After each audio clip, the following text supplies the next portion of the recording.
1절에서 15절.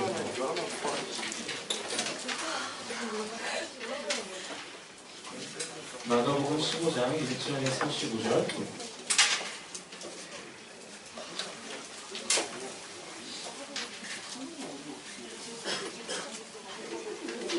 신약성경 80페이지입니다. 마가복음 15장 1절에서 15절까지를 한 절 한 절 교대로 읽도록 하겠습니다. 새벽에 대제사장들이 즉시 장로들과 서기관들 곧 온 공회와 더불어 의논하고 예수를 결박하여 끌고 가서 빌라도에게 넘겨주니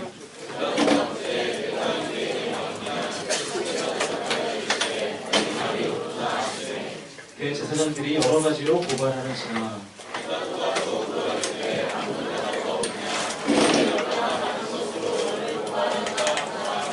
예수께서 다시 아무 말씀으로도 대답하지 아니하시니 빌라도가 놀랍게 여기더라.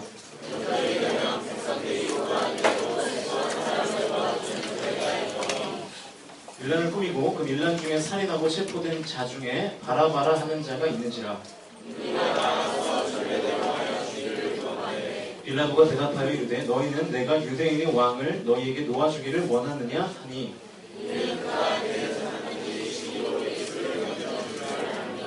그러나 대제사장들이 우리를 충동하여 도리어 바라바를 놓아달라 하게 하니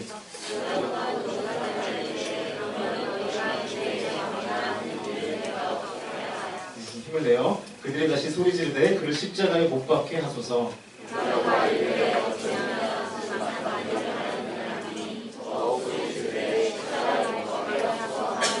15절 같이 있습니다.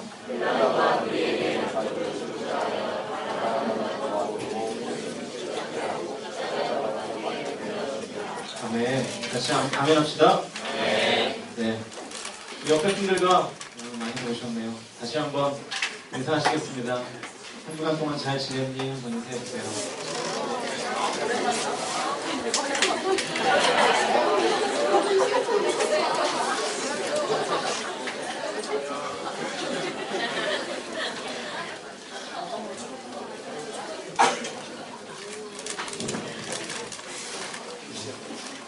오늘은 성훈이랑 뭔가 영이 약간 통하는 느낌이에요.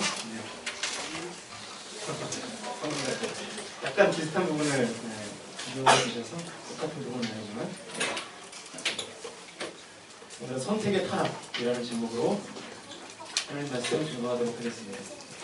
그 킹스턴 대학의 법학과를 졸업한 2명의 청년이 있었습니다. 그 둘은 아주 친한 사이였는데 어느 주일 저녁이었어요. 그 둘은 이제 술을 먹고 도박장으로 가고 있었습니다. 도박장. 술을 먹고 도박장으로 가고 있었습니다. 그런데 우연히 교회 앞을 이 두 청년이, 남자 청년이 지나게 된 거죠. 그리고 이 교회의 종소리가 이 두 친구의 귀를 땡 하고 때렸습니다. 한 친구는 마치 그 종소리에 홀린 듯이 나는 술집에 갈 수 없다. 그러니까 이제 마음에서 회개케 하는 성령님께서 일하신 거죠. 그래서 교회로 도박장을 가지 않고 어디로 간 거예요?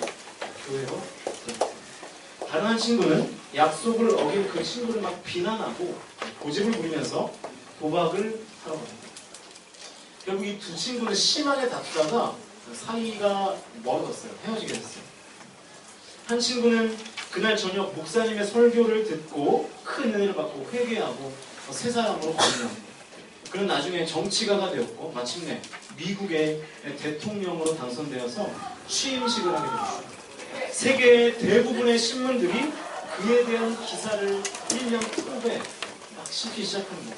이때 한 늙은 죄수가 감옥에서 그 신문을 보면서 하염없이 울기 시작합니다. 그리고 그는 그 차가운 감옥에서 이렇게 중얼거렸대요. 이 친구가 30년 전 나랑 교회 가자고 싸우던 친구였는데 결국 이 친구는 대통령이 되었고 나는 감옥에서 죽음을 기다리게 되었다. 이 대통령이 바로 미국의 22대 대통령이었던 클리블랜드라는 대통령입니다. 그 후에 이름을 따서 클리블랜드라는 지역이 저와 여러분 가보지 않은 클리블랜드라는 지역이 생기기도 했죠.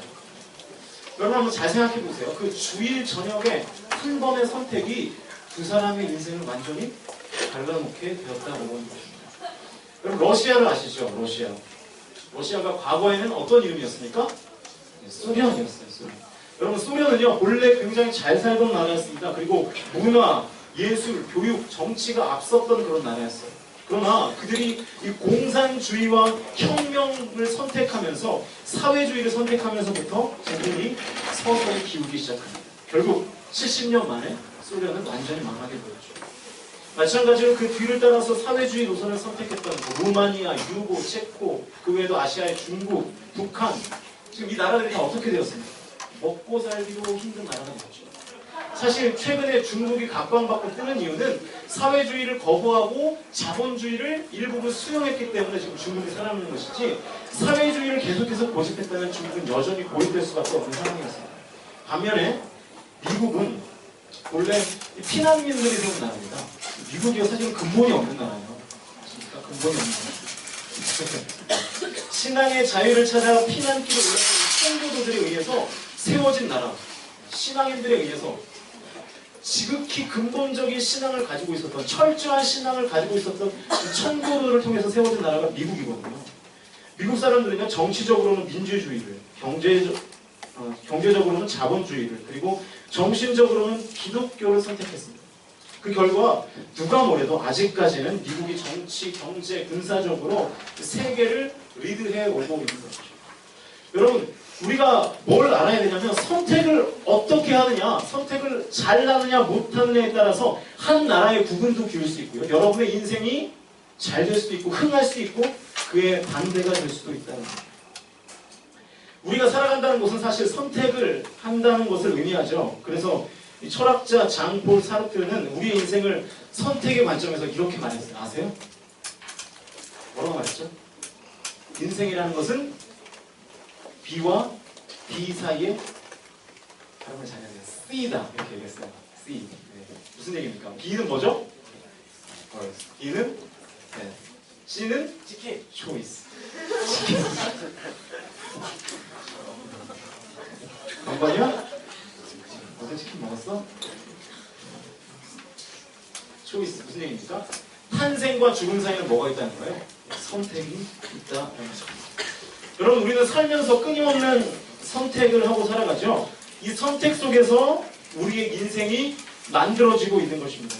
여러분, 오늘 교회에 오기까지 수많은 선택을 하셨죠? 어떤 선택을 하셨나요? 뭘 입고 갈까? 뭘 입고 갈까? 뭘 바를까? 머리 스타일은 어떻게 할까? 그죠? 어떤 화장품을 사용해야 내가 더 빛나 보일까? 그죠? 어떻게 화장을 해야 내가 물광 피부가 될까? 이런 것들을 끊임없이 우리는 선택하면서 이 자리에 맞죠. 밥은 뭐 먹을까? 뭐 드셨습니까, 점심에? 뭐라고요? 네. 저는 커피만 마셨는데 그렇잖아요. 네. 그 수많은 선택이 쌓이고 쌓여서 지금 여러분의 모습이 된 거예요. 그렇죠? 지금 여러분의 모습은 한순간에 의해서 결정된 것이 아니라 수많은 선택의 과정들을 거쳐서 지금 여러분이 그렇게 형성되었다고 하는 것이죠. 그러나 우리의 인생에는요, 이렇게 시시껄렁한 선택도 있지만 굉장히 중요한 선택들이 있습니다. 우리 새내기들은 어떤 중요한 선택이 있을까요? 어느 대학을 갈 것인가? 그죠? 물론 여러 군데 붙었으면 그중에 한 군데 고르면 되겠지만 상황이 그렇지 못하니까 하여튼 어느 대학, 어느 과를 갈 것인가? 우리 청년의 때는 과연 내 인생을 통째로 걸 사명이 무엇인가? 또 나는 어떤 직업을 선택해서 한평생을 살아갈까? 이런 중요한 결정을 해야 되는 시기라고 하는 거죠. 이것은 우리 인생의 의미와 보람을 결정하는 매우 중요한 선택입니다. 오늘이 벌써 2월의 첫날이에요. 그리고 우리는 어쩌면 한 해를 살아갈 가장 중요한 선택의 기로 앞에 서 있는 줄 압니다. 오늘 본문에는 이런 운명의 갈림길에 서서 그릇된 선택을 했던 한 사람의 이야기가 기록되어 있습니다. 주인공이 누구게요? 누굽니까? 성경 안 해봤어요? 빌라도입니다. 빌라도. 오늘 보면 12절을 화면을 보시면서 같이 한번 읽어볼까요? 12절입니다. 시작!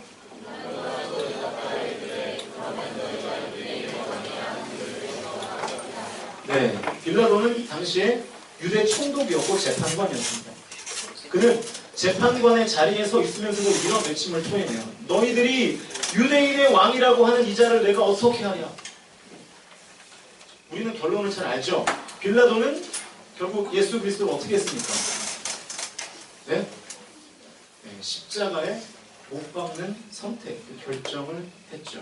그리스도를 변화하지 못했고 그리스도를 증거하지도 못했습니다. 그는 그리스도를 십자가에 내어줄 것을 선택했어요. 빌라도의 이러한 선택과 결정 때문에 기독교 역사를 통해서 빌라도는요, 크리스천의 입술에서 영원히 비극적으로 회자되는 인물이 되었습니다. 우리 뉴 공동체 예배에서는 잘 하지 않지만 그 예배를 시작할 때 항상 뭘 합니까? 사도신경이라는 걸 해요. 거기 보면 본디오 빌라도에게 고난을 받아 십자가에 못 박혀 죽으시고, 본디오 빌라도에게 고난을 받아 십자가에 못 박혀 죽으시고, 이렇게 계속해서 우리는 매 예배 때마다 우리 한국에만 700만 명 정도 되는 교인들이 빌라도를 말하면서 그렇게 예배를 하고 있습니다. 전 세계적으로는 얼마나 될까요? 그가 했던 그 한 번의 잘못된 선택이 온 인류의 구원자 되시는 예수 그리스도를 죽인 사람으로 지금부터 끊임없이 앞으로도 영원히 전 세계의 수많은 크리스천들의 입에 오르내리는 사람이 되는 것입니다. 자, 그러면 과연 빌라도가 왜 이런 잘못된 선택을 했을까? 우리는 이 빌라도의 선택을 통해서 교훈받아야 될 것이 있습니다. 아, 저렇게 선택하면 안 되는구나. 이거를 깨달을 수 있어야죠. 오늘 본문에서 15절은 본문의 사건에 대한 일종의 결론을 말할 수가 있습니다. 결론이라고 말할 수가 있는데 15절 화면을 보시면서 우리 함께 읽겠습니다. 15절 시작.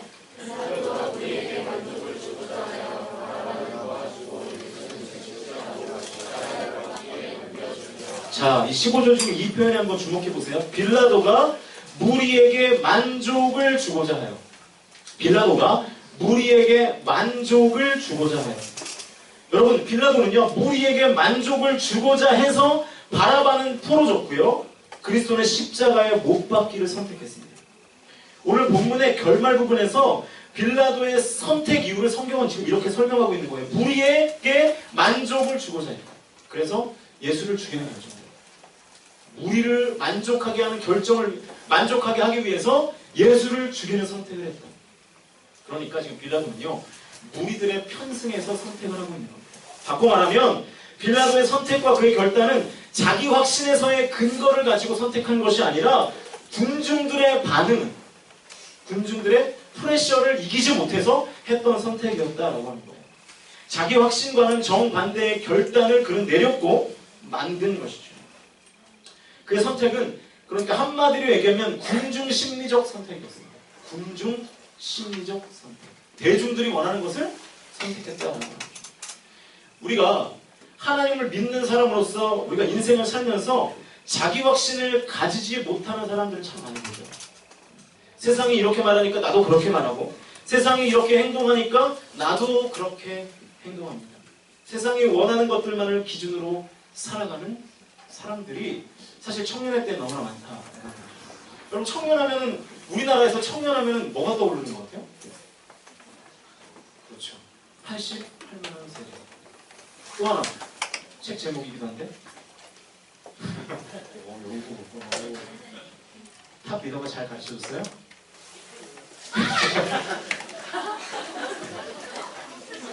동의하지 않는데?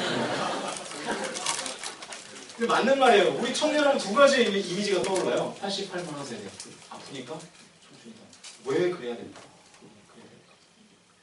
여러분, 세상이요, 바른 방향으로만 나아간다면 세상을 따라가는 거 당연한 일이고 다행스러운 일이겠지만, 때때로요, 이 세상은 잘못된 방향으로 얼마든지 나갈 수 있는 위험한 가치관과 함정을 가지고 있는 속성이 바로 세상에게 있다는 것입니다. 그래서 성경은 그리스도인들의 삶의 원리를 가르칠 때 우리가 잘 아는 로마서 12장에서 계속해서 그리스도인들을 향해서 이렇게 권면합니다. 12장 2절을 우리 화면을 보시면서 함께 읽겠습니다. 로마서 12장 2절입니다. 시작.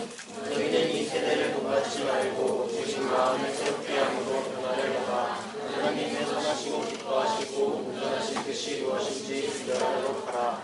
자, 보세요. 너희는 이 세대를 본받지 말라. 너희는 이 세대를 본받지 말라. 초대교회 시절에 유명한 설교자였고 교부였던 크리소스톰이라는 사람이 있습니다. 이분이 이 교회에서 어떤 한 가지 중대한 결정을 내렸는데 그 결정 때문에 주변의 지역사회들이 막 다 들고 일어났어요. 무슨 결정인지 모르겠는데 어쨌든 막 들고 일어났어요. 그래서 이 크리소스톰의 참모들이 이제 보고를 하는 거예요. 지금 교회 주변의 지역에 난리가 났습니다. 그렇게 보고를 했더니 이 크리스토스톰은 이런 말을 그 참모들에게 했다고 합니다. 온 세상이 우리를 반대한다고? 그러면 우리가 온 세상을 반대해야지. 무슨 말인지 아시겠어요? 온 세상이 우리를 반대한다고? 그러면 우리가 온 세상을 반대하겠다. 이 흔들릴 수 없는 확신이 이 크리스토스톰에게 있다는 것입니다. 그러나 대부분의 인생을 살아가는 사람들의 삶의 모습은 이 세상과 적절히 타협하면서 적당히 살아가는 것, 그것이 우리의 삶의 모습이라고 하는 거예요. 그리고 이 자리에 앉아있지만 저 여러분도 사실은 이 대명제에서 자유로울 수 없다라고 하는 것이죠. 결과적으로 우리는 너무나 쉽게 그리고 너무나 빨리 우리들이 마땅히 지켜야 할 기독교적 가치관들을 너무나 쉽게 포기하면서 살아가고 있는 것은 아닌가 점검해봐야 된다는 거예요. 이 질문을 나 자신에게 던질 수 있어야 한다는 거예요. 사실 그 일이 하나님을 믿는 크리스천으로서 마땅하고 옳은 일임에도 불구하고 우리가 그 일을 실천하기를 주저하고 머뭇거리는 이유가 뭘까? 두려워하는 이유가 뭘까? 다른 사람들의 생각이 내 선택의 기준이 되어버렸기 때문에 그래요. 군중심리에 어느 순간 우리도 그 안에 들어가 있기 때문에 그렇습니다. 로마서 12장의 말씀을 인용하면 이 세대를 본받고 있기 때문에 그래요. 말씀에 입각한 우리의 확신이 아니라 다른 사람들의 생각과 기대대로 우리가 선택하며 결정하면서 그렇게 살아가고 있는 것입니다. 남이 그렇게 사니까 나도 그렇게 살아야 된다는 생각을 우리가 갖고 있는 거죠. 쟤도 저렇게 사는 거예요.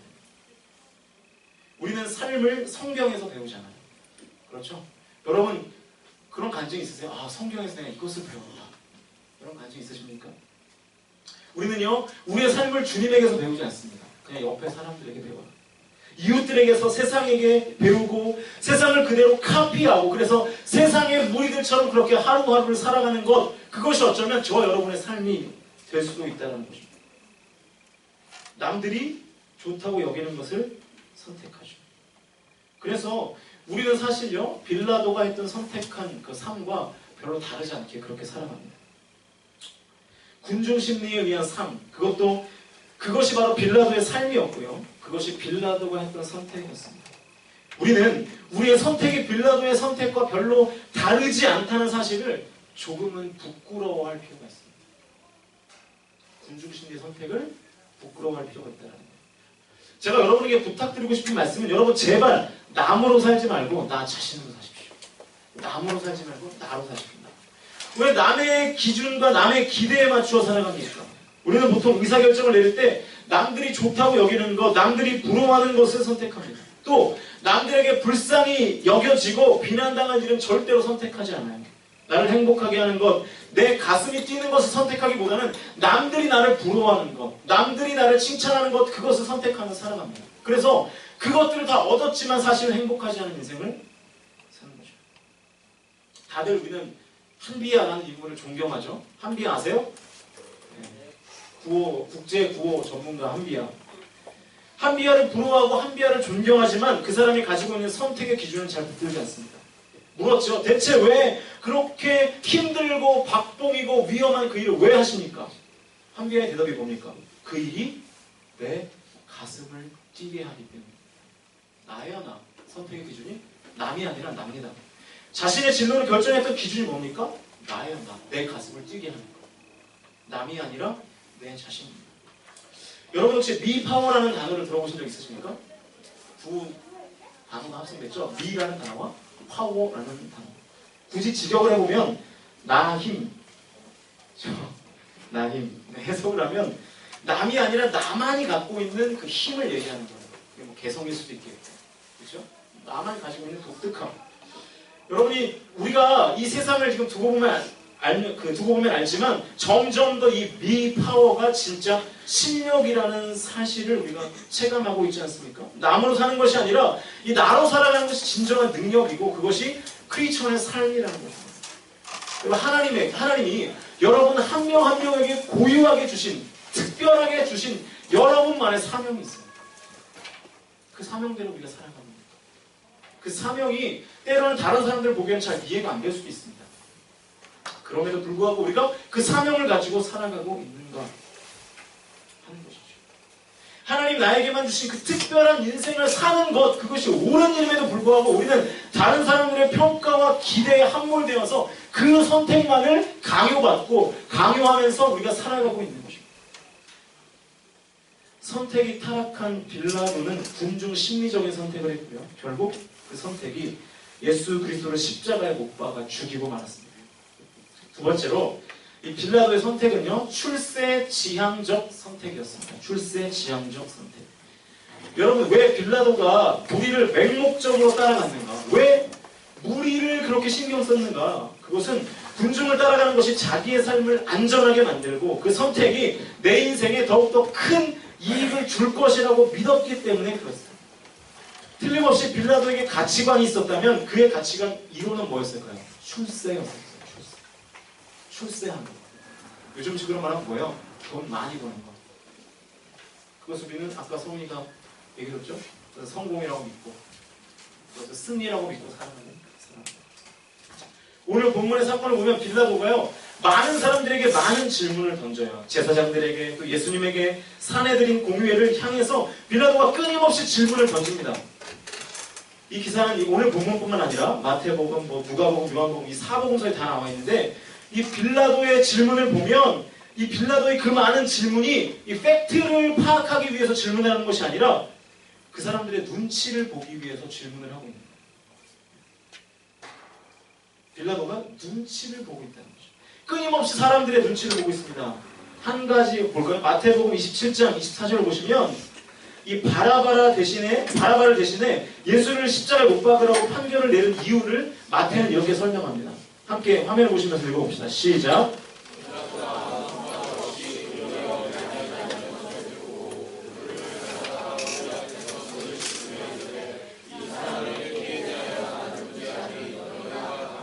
자, 도리어 밀란이 나려는 것을 보고 빌라도가 그러한 결정을 내렸다. 이게 마태의 평가입니다. 밀란이 나려는 것을 보고 민중들이 반란을 일으키면 유대를 다스리는 총독으로서 내 입지가 불리해지지 않겠느냐. 그것이 빌라도의 계산이었던 것입니다. 이것이 요한복음서에 보다 확실하게 증거되고 있는데 19장 2절, 12절, 요한복음 19장 12절을 보시면 이런 말씀이 기록되어 있습니다. 이러함으로 빌라도가 예수를 놓으려고 힘썼으나 유대인들이 소리질러 이르되 이 사람을 놓으면 가이사의 충신이 아니니이다. 무릇 자기를 왕이라 하는 자는 가이사를 반역하는 것입니다. 사실 빌라도는요, 예수님을 그냥 놓아주려고 했어요. 빌라도의 마음에는 예수를 놓아주려고 하는 마음이 있었습니다. 그런데 유대인들이 막 소리치는 거예요. 예수를 놓아주면 당신은 가이사의 충신이 아니다. 당신은 로마 황제를 반역하는 것이다. 이렇게 막 밀란이 일어날 것 같으니까 어떻게 한 겁니까? 마음을 바꾼 거예요. 요한복음 19장 13절을 보시죠. 빌라도가 이 말을 듣고 예수를 끌고 나가서 돌을 깐 들에 있는 재판석에 앉아 있더라. 무슨 얘기예요? 예수를 십자가에 내어주는 판결을 하게 되었다라고 하는 것입니다. 다시 말하면 빌라도는 철저히 내 입지만 생각했습니다. 내 입지, 내 출세, 내 입지. 그것에 의한 선택이었습니다. 여러분, 물론 우리가 인생을 살면서 내 입지, 내 출세, 내 안전을 생각하지 않는 사람이 어디 있겠어요? 저도 마찬가지고 생각해야죠. 그러나 그것보다 더 중요한 것이 있어야 된다는 거예요. 적어도 하나님을 믿는 사람이라고. 내 입지와 내 출세만을 생각해서는 안 된다라는 것입니다. 우리가 어떤 선택을 할 때 이것이 정당한 결정일까? 이것이 정말 하나님이 기뻐하시는 결정일까를 물어야죠. 그 물음이 있는 사람이 크리스천입니다. 나에게 얼마나 유리하게 하느냐 못지않게 중요한 것은 이것이 과연 하나님 보시기에 정당한 행동인가 하는 거예요. 하나님이 기뻐하실 만한 일인가? 우리 안에 이 물음이 삶 가운데 있는지를 점검하셔야 됩니다. 나를 유리하게 한다고 하니까, 나를 출세시킨다고 하니까 출세를 위해서 무엇이든지 할 수 있었던 사람이 바로 빌라도였습니다. 그런데 실제로 빌라도의 삶을 보면요, 그의 마지막은 출세로 끝나지 않았습니다. 역사를 통해서 검증을 해보면 빌라도는 본래 그 유대 땅의 제5번째 총독이었습니다. 로마에 파견된 5번째 총독이었거든요.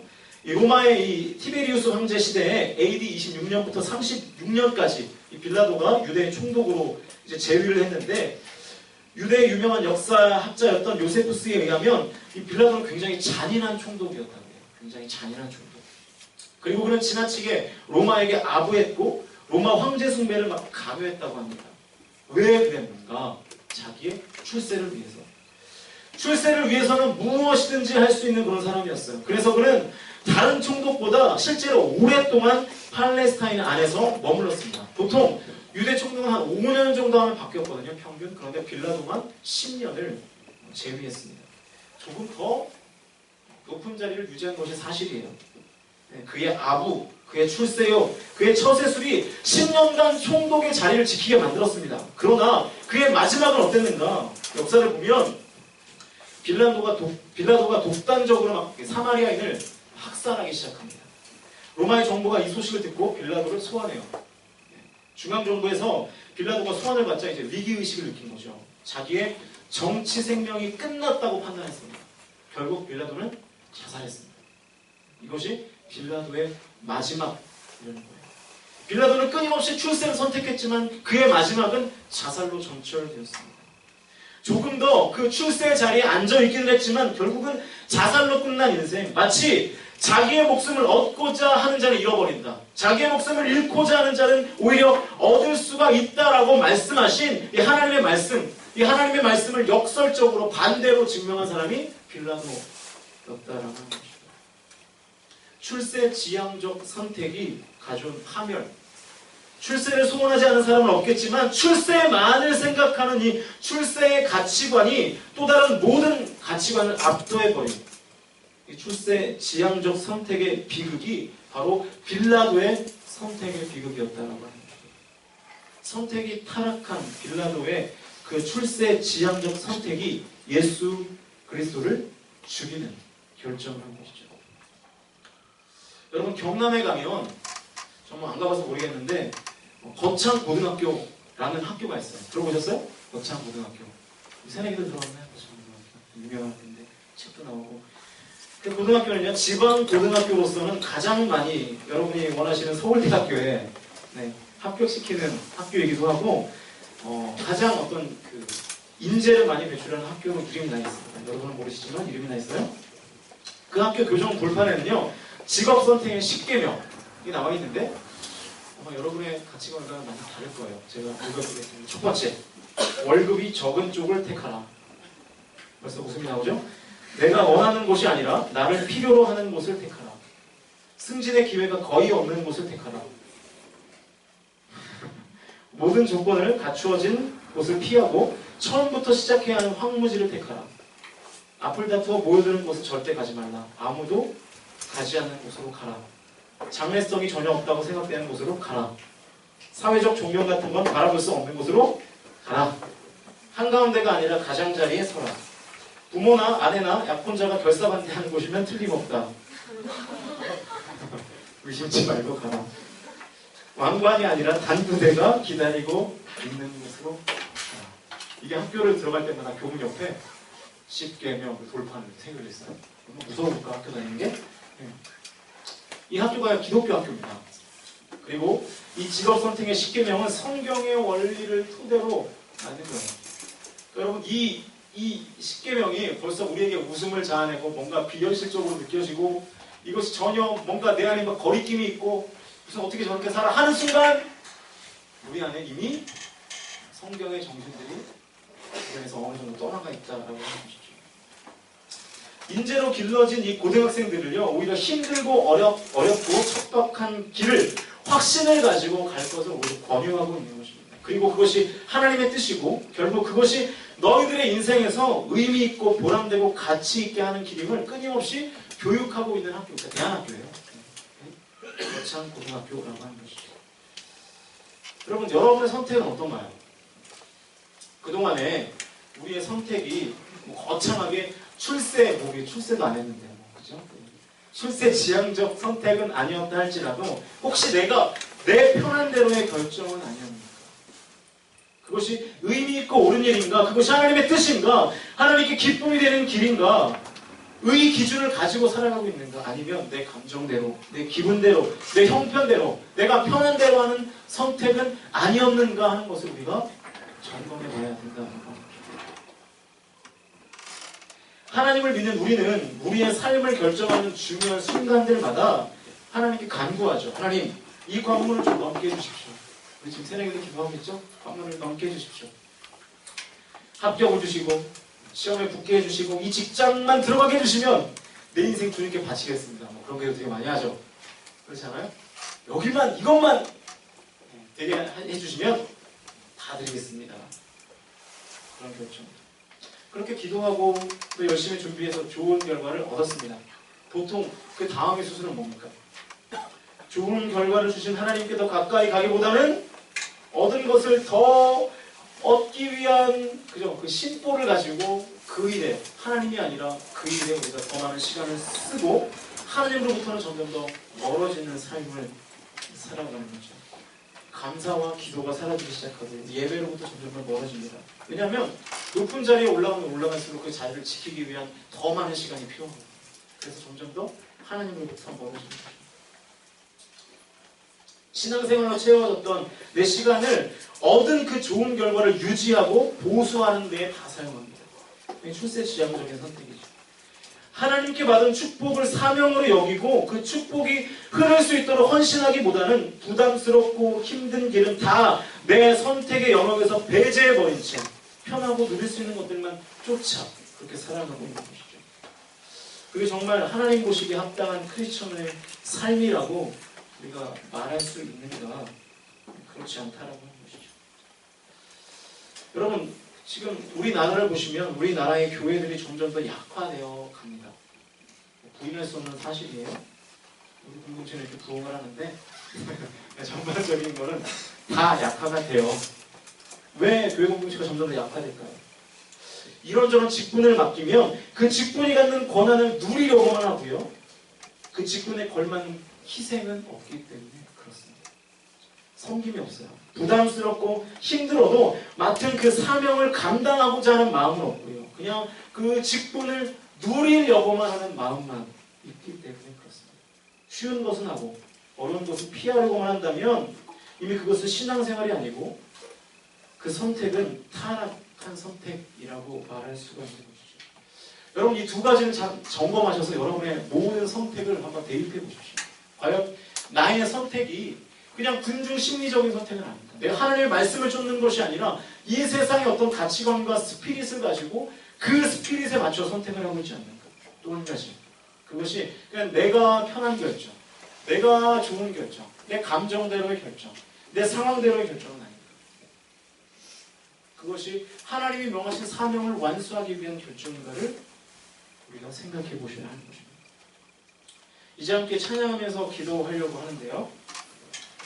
어떤 그 한 화가가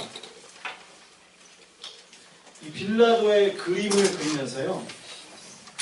지옥에서, 잘 들어보세요. 한 화가가 빌라도의 그림을 그리면서 이 지옥에서 대야를 갖다 놓고 손을 씻고 있는 빌라도의 모습을 그린 화가가 있었습니다. 어쩌면 빌라도는 지금도 그 지옥에서 손을 씻고 있는지도 모르겠습니다. 그러면서 이렇게 얘기하겠죠. 나는 죽이고 싶지 않았다. 나는 예수를 죽이고 싶지 않았다. 그래서 나는 무죄다.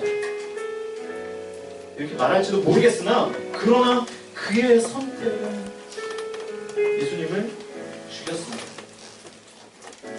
우리가 자기 확신에 따라서 하나님이 주신 내 삶의 길을 걸어간다는 것, 남이 아니라 나의 길을 걸어간다는 것은 굉장히 의미 있고 중요한 일입니다. 제가 좋아하는 그 시인의 시가 있는데, 일제 말기에 이 땅에 살았던 크리스천 지성인이기도 했고 시인이기도 했던 윤동주 시인, 제가 굉장히 좋아하는 시인인데요. 우리가 잘 아는 그 시죠. 죽는 날까지 하늘을 우러러 한 점 부끄러움이 없기를, 잎새에 있는 바람에도 나는 괴로워했다. 별을 노래하는 마음으로 모든 죽어가는 것을 사랑했지. 이 다음 구절을 제가 좋아해요. 그리고 나한테 주어진 길을 걸어가야 하겠다. 그리고 나한테 주어진 길을 걸어야 하겠다. 무슨 말입니까? 세상이 뭐라고 해도, 남들이 뭐라고 해도 하나님이 내게 주신 길을 따라 내가 걸어가야 할 내 인생의 길을 나는 묵묵히 걸어가야 해. 그것이 때로는 나에게 어떤 손해를 주어도 이것이 나에게 출세를 보장하지 않아도 때로는 남들에게 인정받지 못하는 힘든 길이라고 할지라도 나는 올바른 길, 마땅한 그 길을 나는 꿋꿋이 지금까지 여러분이 했던 모든 선택의 원리는 무엇이었습니까? 혹시 내 삶의 선택의 기준이 군중 심리적 선택은 아닌가요? 남들이 뭐라고 하지 않는 길, 남들이 좋다고 말하는 그 길, 남들에게 손가락질 받지 않는 그 길만을 선택하고 있지는 않습니다. 비슷한 맥락에서 하나님의 뜻을 구하고 하나님의 기쁨이 되기보다는 출세지향적인 길, 내가 편한 길, 나에게 익숙한 길, 쉬운 길만을 우리가 선택하고 있지는 않을까. 그 빌라도의 선택이 예수를 죽였고, 여러분이 만약 이 빌라도와 같은 선택을 한다면 그 선택이 우리의 신앙을 죽이고 하나님께서 우리에게 부탁하신 사명을 죽이고 십자가를 더럽히는 선택이 될 것입니다. 반대로 여러분이 군중 심리적 선택이 아니라 하나님께서 나에게 주신 독특함을 가지고 선택하고 출세지향적 선택이 아니라 희생이 있고 섬김이 있고 배려하고 도움을 줄 수 있는 그 길을 여러분이 선택할 때 여러분은 하나님이 기뻐하시는 사람이 될 것입니다. 세상이 여러분을 높이지 않을지라도 하나님이 여러분을 높이시는 그 은혜와 축복과 기적을 경험하게 될 것입니다. 하나님 우리 공동체가 힘들고 어렵지만 그 희생을 감내하고 내가 가지고 있는 권한을 누리려고 하는 것이 아니라 그 권한에게 주어지는 마땅한 책임과 그 사명도 감당하려고 하는 함께 짐을 지고 나가는 공동체가 되기를 주의 이름으로 소원합니다. 우리 함께 찬양하면서 기도하시겠습니다. 주의 보좌로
결정이, 우리의 모든 선택이 사람들을 따라가는 결정이고, 그리고 우리의 편한 것을, 우리의 이익만을 추구하는 결정이라면 하나님 이제 그 모든 것들을 다 내려놓고 하나님의 보혈에 위치하여 선택하고 하나님의 능력을 가지고 결정을 할 수 있도록 주님 인도해달라고, 나의 삶의 모든 결정이 하나님을 중심에 놓고 결정하는 삶이 될 수 있게 해달라고, 하나님이 어떻게 생각하실까, 하나님이 기뻐하실까, 하나님께서 보시기에 합당한 행동이며 그게 합당한 말일지를 온전히 판단하고 결정할 수 있는 우리 공동체가 되기를 간절히 소원합니다.